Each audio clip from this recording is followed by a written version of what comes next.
The forest had not spoken for hours. Leaves hung low with the weight of pending rain. The sky, though unseen, pressed down between the trees, not with darkness, but with density. Everything was wet before the storm even came. The boar walked slowly, not out of caution, not out of fear, but from the rhythm of a body that does not rush unless chased. His shoulders rolled beneath coarse hair, the heavy line of his back swaying with each step. His tusks glinted, just barely, with streaks of old sap and soil. His hooves sank slightly with every step. The path was not a trail, not really. Just a shallow rut through moss and black loam, a line remembered by scent more than sight. He paused, sniffed once, low to the ground. Air full of rotting wood, damp fungus, the stale scent of old fox and something else. Faint but recent. Deer. Not fresh enough to track, still warm enough to notice. He moved on. There was no urgency, no pack, no herd. He was old enough to move alone, big enough to be left alone. A full-grown male, his scars tucked under fur, his weight real. His ears twitched occasionally. He knew this stretch of woods. But the quiet was wrong. Birds were absent. No calls, no clicks. Even the insects slowed. Only the trees groaned faintly when the breeze pushed moisture off high branches. The boar came to a bend where the path forked, one line into brush, another to open shade. He chose the latter, his snout lowered, sweeping side to side. Raindrops began to fall, not hard, not loud, just present. They struck leaves, moss, and fur without sound, as if the forest had turned the volume down. The first drop soaked in immediately. His back darkened where hair clumped. He didn't flinch. He stepped into a shallow dip, an old wallow, soft with memory. He didn't pause, just passed through. No need to roll, not yet. The rain would clean him anyway. Ahead, the trees opened slightly. Not a meadow, not a field, just a clearing. Old logs, ferns, a ring of space that had forgotten canopy. The boar stopped at its edge and stood. The rain fell harder now, but still without voice. The clearing darkened. Mist began to rise from the ground in thin threads. The boar didn't move, just listened. The forest held its breath, and the rain kept falling without sound. The clearing had been walked before, not just by deer or fox, but by boar, many over seasons. The soil knew the shape of weight. The roots had adjusted to the press of hooves. Ferns grew in patterns that curved around ancient wallows. Even the stones were worn smooth where bodies had once leaned, and now the boar stood again.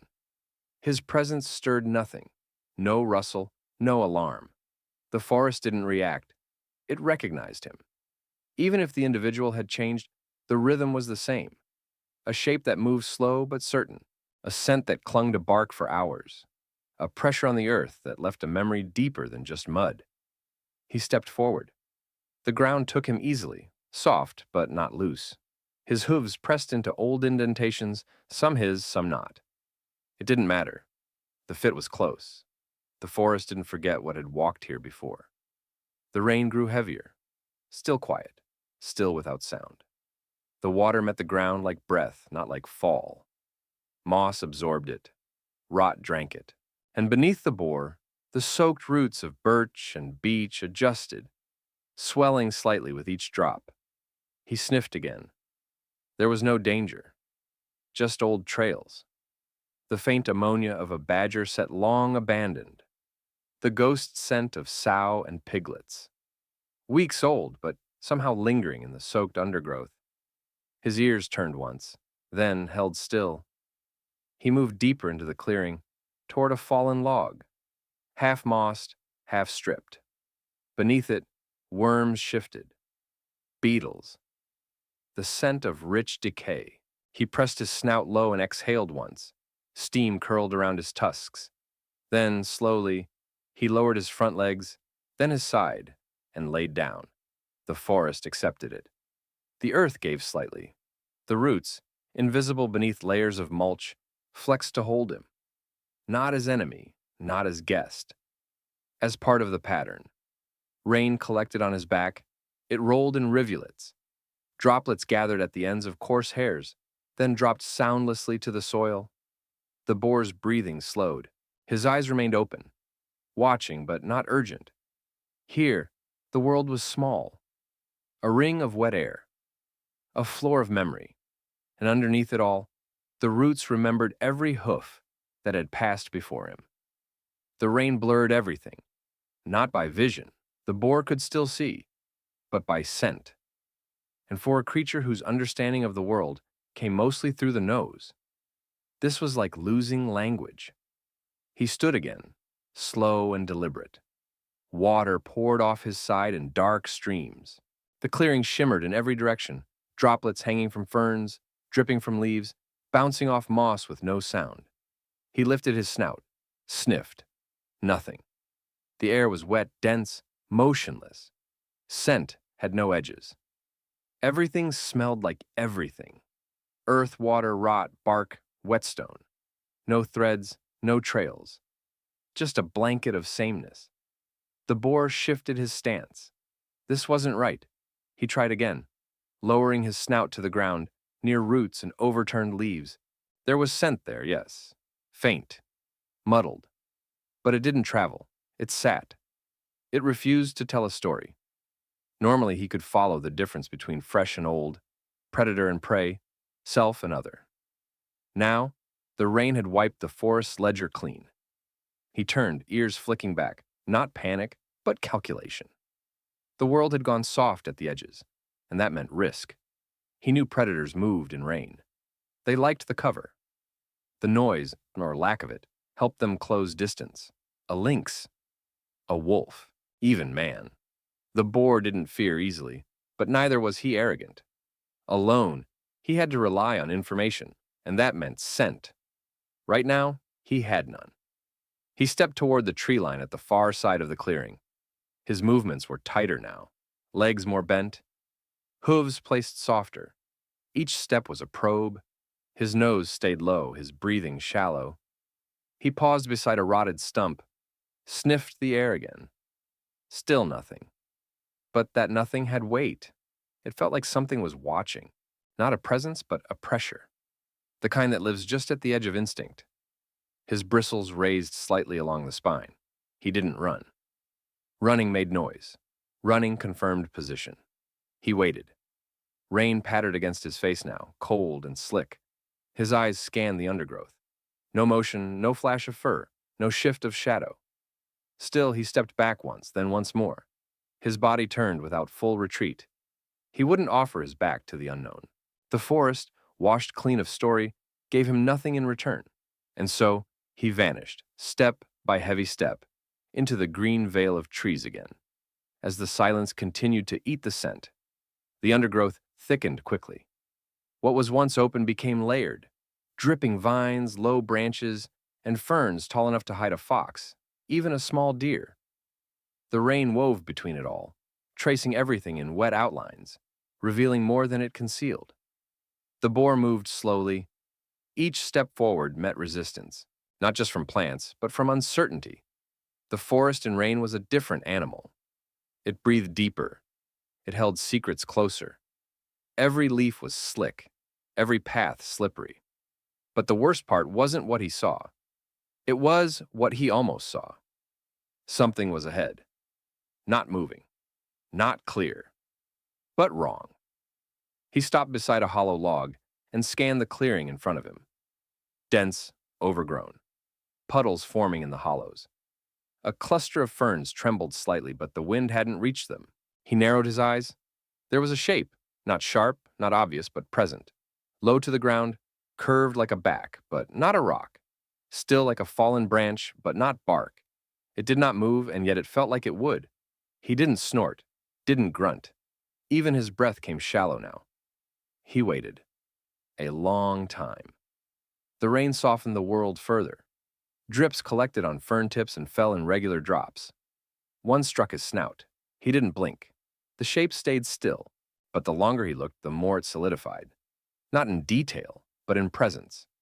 It wasn't a predator, not alive, not now. But it had been.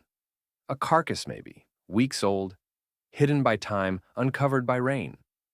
He stepped closer. The scent hit late, faint, washed, but still carried traces of meat, of decay, of fur. He recognized it. Not friend, not foe. Another boar, most likely. One that didn't leave the forest.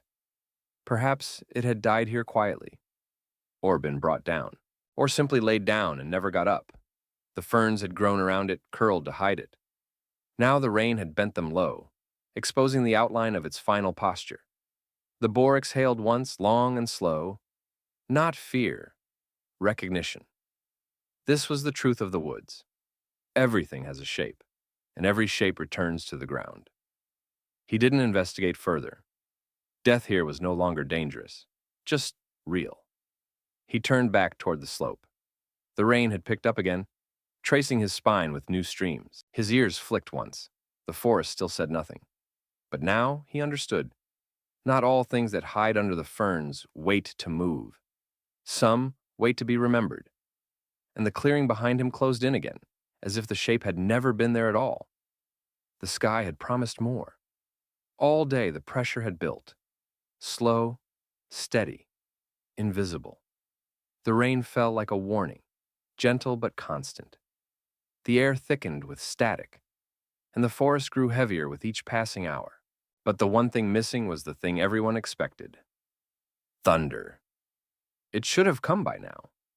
The boar stood on a slope beneath a tangle of wet spruce. His body was slick, his legs dark with mud. His snout twitched every few seconds, testing for meaning in a world that refused to explain itself. Above him, the clouds had darkened to the color of wet ash. Everything pointed to violence, but none arrived. No crack, no sky-tearing roar, only the kind of silence that lives before a storm and then keeps living long after it should have ended. Birds did not sing. Squirrels did not move. Even the flies held still in the air, suspended in the tension. The boar shifted his weight. He wasn't alone. He knew it. Not from scent, the rain had stolen that, but from instinct, from how the trees stood, from how the underbrush didn't sway, from how the wind refused to blow. It was as if the entire forest had paused, waiting. But for what? He stepped forward. The mud sucked at his hooves. The clearing ahead looked ordinary. Moss, old stumps, broken branches. But even the moss looked tighter, clenched. The rain had intensified, soaking everything, but never breaking the sky open. He felt it in his chest. Not fear exactly, but compression. The kind of tightness that builds before the world lets go. Muscles coiled without order. His breathing slowed. He scanned the trees. Nothing moved. Still, he waited for thunder, not because he feared it, but because it would mean something. A sign, a start, a release. But it never came. Only more rain, only more silence, only a sky too full to speak. And somewhere in the distance, a branch snapped. Not by weight, but by the pressure of waiting too long. The boar turned toward it. Not to flee, to listen. Because when thunder refuses to arrive, something else usually does. It was faint, so faint it almost passed as imagination. A whisper beneath the drip of water, beneath the hush of soaked leaves. But it was there. A sound that wasn't rain. The boar froze mid-step. One foreleg raised, ears twitching. Not forward, not searching, but flicking, trying to isolate the intrusion from all the natural noise. Then it came again. Not thunder, not wind, footfall. Soft, deliberate. Muffled, but real. The kind of step made by something that doesn't want to be heard, or has practiced long enough not to be. The boar turned slowly. His eyes scanned the brush. Nothing. But he didn't need sight. He needed timing. The rhythm was wrong. Rain has a randomness. This was measured. A few seconds. Then another shift. Damp leaves disturbed. Weight placed carefully. Predator. His ears locked toward the direction. His nostrils flared, but the rain still smothered scent. Still, something in the air had changed. Not a smell, but a pressure.